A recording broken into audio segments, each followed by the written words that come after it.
Olá, boa tarde. Eu sou a Caroline Povoleri e você confere comigo os destaques do Brasil e do mundo desta segunda-feira, dia 29 de janeiro.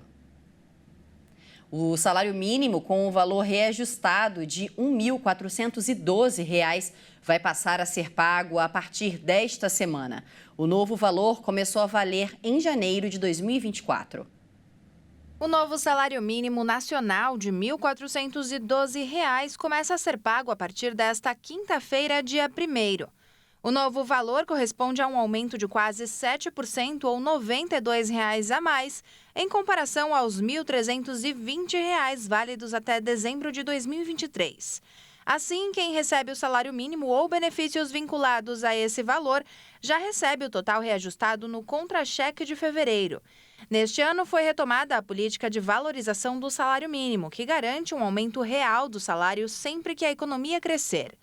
O Departamento Intersindical de Estatística e Estudos Socioeconômicos, o DIEESE, estima que 59 milhões de pessoas no Brasil têm rendimento ligado ao salário mínimo. A Constituição diz que trabalhadores urbanos e rurais têm direito a pelo menos um salário mínimo fixado em lei nacionalmente unificado.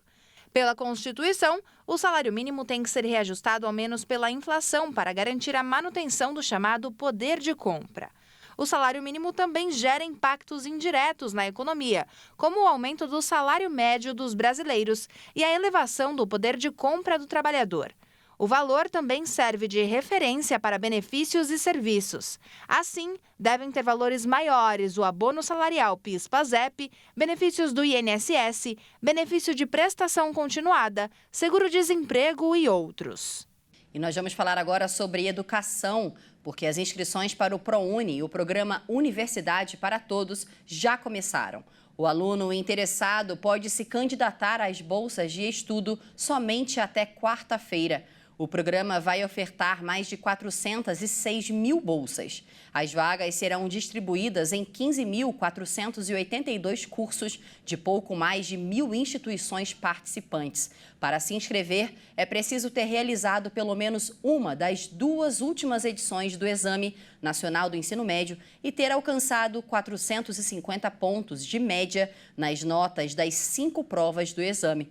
Os resultados com a lista dos candidatos pré-selecionados sairá em 6 e 27 de fevereiro.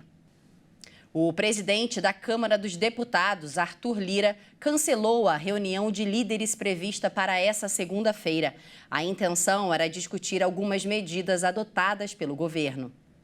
Alegando baixa presença de parlamentares na capital federal, Lira cancelou a reunião com líderes de partidos. O recesso do Congresso Nacional termina nesta quinta-feira, mas as atividades normais só devem voltar na outra segunda-feira, dia 5. Com isso, o encontro deve acontecer somente depois dessa data.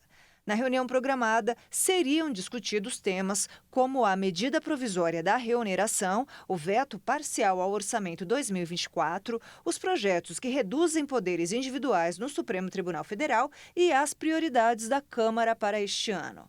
Mesmo durante o recesso, os temas causaram repercussão entre os parlamentares e, por isso, chegaram a ser debatidos entre as bancadas. A oposição, por exemplo, se reuniu na Câmara para acordar a agenda de prioridades e reforçar a pressão para reduzir os poderes do STF. Deputados federais também já se mobilizam para protocolar uma proposta de emenda à Constituição que dificulta buscas da Polícia Federal no Congresso. A intenção é que mandados de busca e apreensão contra parlamentares somente possam ser cumpridos após aval das mesas diretoras da Câmara ou do Senado. A medida provisória que reonera a folha de pagamento dos 17 setores que juntos mais empregam no Brasil também é prioridade de discussão. Após reunião com a equipe de governo, o presidente do Senado, Rodrigo Pacheco, anunciou o compromisso do Executivo reeditar o texto, retirando a desoneração do texto. O veto de 5 bilhões e 600 milhões de reais em emendas de comissão também é motivo de descontentamento dos parlamentares. Ao sancionar a Lei Orçamentária Anual de 2024, o governo decidiu destinar 11 bilhões de reais e não 16 bilhões e 600, como os deputados esperavam. Nos destaques internacionais, a gigante imobiliária da China, Evergrande, teve sua falência decretada pelo tribunal. Segundo a mídia chinesa, a Justiça de Hong Kong determinou a liquidação do grupo hoje. Essa é considerada a empresa mais endividada do mundo do setor. Esse é mais um episódio que demonstra a crise no mercado de construção chinês. A justiça entendeu que a empresa não foi capaz de oferecer um plano de reestruturação concreto mais de 2 anos após um calote de uma dívida internacional de cerca de 300 bilhões de dólares. Ou seja, sem um acordo entre o gigante imobiliário chinês e seus credores, a ordem de liquidação foi definida. A empresa, com sede em Shenzhen, no sudeste da China, tornou-se um exemplo da crise imobiliária chinesa desde 2021, com passivos totais de mais de 328 bilhões de dólares no final de junho do ano passado. Em setembro, o seu fundador e presidente, Xu Jiayin, foi detido pela polícia suspeito de envolvimento em crimes. O mercado avalia, porém, que a decisão da Justiça de Hong Kong tenha pouco impacto sobre as operações da empresa, incluindo projetos de construção de casas no curto prazo, já que pode levar meses ou anos para que o liquidante a ser nomeado pelos credores assuma o controle das subsidiárias na China continental. Os Estados Unidos ameaçam retomar sanções contra a Venezuela depois que a justiça do país desqualificou a candidatura à presidência da líder da oposição. A Suprema Corte venezuelana confirmou a perda dos direitos políticos de Maria Corina Machado, principal opositora de Nicolás Maduro. Maria foi eleita nas primárias para enfrentar o atual presidente na disputa eleitoral deste ano. Para o governo americano, a decisão contradiz o compromisso assumido pela Venezuela de organizar eleições presidenciais justas e democráticas. O líder norte-coreano Kim Jong-un supervisionou os testes de disparos de 2 mísseis de cruzeiro lançados por submarinos.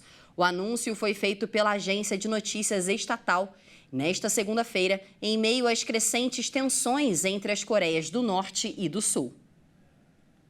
Segundo a agência, os mísseis ficaram no ar por 7.421 segundos, sobrevoaram o Mar do Leste e atingiram o alvo na ilha no domingo. O líder norte-coreano Kim Jong-un supervisionou o lançamento.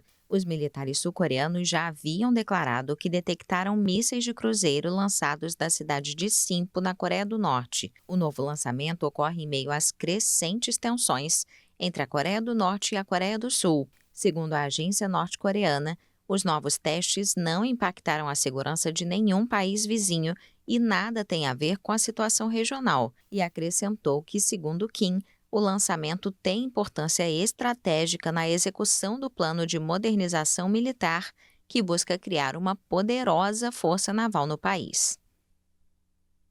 E por hoje é só. Muito obrigada pela sua companhia. Eu já volto com mais informações para você. Um ótimo dia. Tchau, tchau.